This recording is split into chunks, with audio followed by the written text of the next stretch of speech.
नमस्कार, मैं हूं आपके साथ शिप्रा झा और आप देख रहे हैं न्यूज़ 18 बिहार झारखंड का डिजिटल प्लेटफॉर्म। पहले 25% टैरिफ का ऐलान करना, फिर रूसी तेल व्यापार से चिढ़कर 25% और यानी कि कुल मिलाकर 50% टैरिफ लगाने का फैसला करना। इन्हीं सब कारणों से डोनाल्ड ट्रंप आज भारत के हर एक अखबार में पहली खबर बन गए।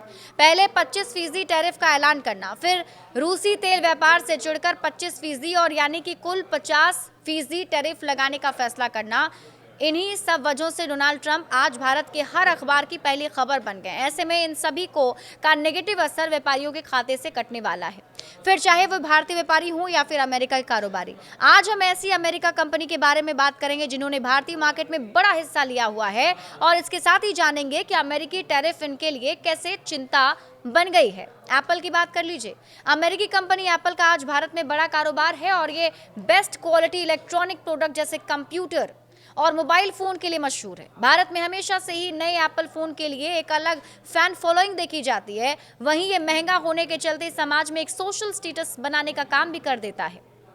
अमेजन की बात कर लेते हैं। भारत रहने वाले करोड़ों लोग आज ई कॉमर्स प्लेटफॉर्म अमेजन का इस्तेमाल करते हैं। वहीं कई लोग इस संस्थान से जुड़े हुए हैं। पिछले साल इसी महीने अमेजन की तरफ से भारत में $1 बिलियन निवेश किए गए थे और इसलिए इस कंपनी के लिए भी भारतीय बाजार काफ़ी महत्वपूर्ण है। सिटी बैंक की बात कर लीजिए। इसकी शुरुआत साल 1812 न्यूयॉर्क में हुई और आज ये सिटी बैंक इंडिया के नाम से मशहूर है।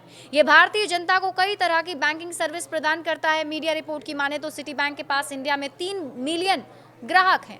कोको कोला, ऐसा कोई भी भारतीय शायद बचा हो जिसने कोको कोला ना पिया हो। कोको कोला का भारतीय FMCG इंडस्ट्री में एक बड़ा हिस्सा है और इसे टक्कर देने के लिए कई ब्रांड मार्केट में प्रवेश कर चुके हैं, लेकिन आज भी कोको कोला का अपना पहचान है।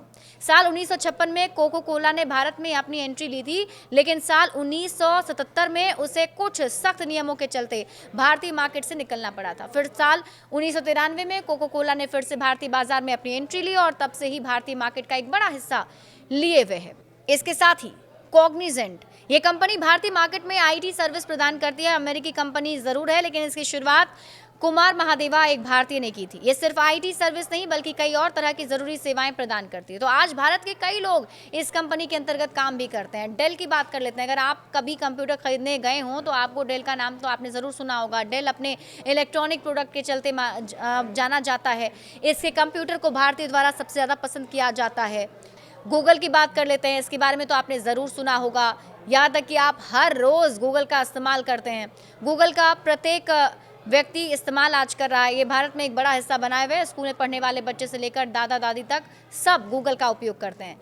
कंपनियों को क्या नुकसान होगा आप इसको समझिए। देखिए, भारत हमेशा से ही अपने विशाल मार्केट और अनगिनत कस्टमर के लिए जाना जाता है और हर कोई इस मार्केट में ना अपनी जगह बनाना चाहता है। अगर अमेरिकी टैरिफ के चलते भारत सरकार द्वारा भी निर्यात आयात पर कोई सख्त कदम ले लिए जाते हैं तो इन कंपनियों के लिए बड़ी मुसीबत आ सकती है। इससे ये कंपनियां अभी से चिंता में हैं। उदाहरण से अगर समझे तो कंपनी का नुकसान, अमेरिका के राष्ट्रपति डोनाल्ड ट्रंप ने तो एप्पल को सीधे तौर पर धमकी दी है कि अगर वे चिप भारत में बनाकर अमेरिका भेजती है तो उससे 100% तक टैरिफ उस पर लगाया जा सकता है। तो ऐसे में बड़ा नुकसान इन कंपनियों को हो सकता है।